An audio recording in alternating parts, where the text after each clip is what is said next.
Hello,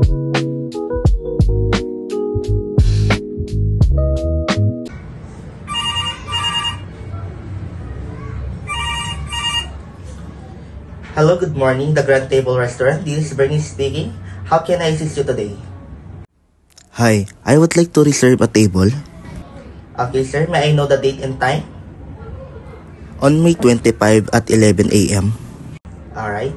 May I know your name and contact details, please? So I am Justin Allen Dominguez and my contact number is 0950-121-0645. Alright. Let me take note that. May I know how many seats do you reserve?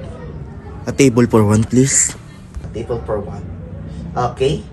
Just wait me a minute. I will check your table reservation if it's still available. Yeah, sure. Go ahead. Alright, sir.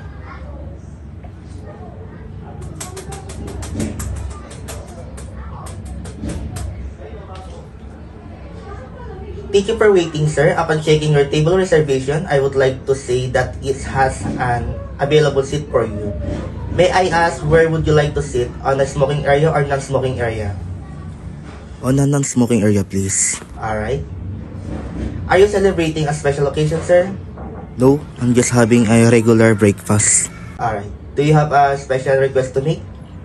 Can you serve me a matcha crapple with a whip on top? Sure, I will take note that. Would you like to try to partner that with a black Americano coffee, sir? Sure, that will be perfect. Is that all, sir? Yes, please. Alright, Mr. Dominguez. Now, may I repeat your table reservation on May 25, 2025 at exact 11 a.m. A table for one with a special request of matcha crapple with a whip on top and black Americano. And your contact number is 0950-121-0645. Is that all correct, sir?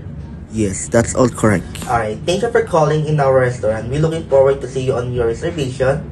Thank you and have a nice day. Thank you.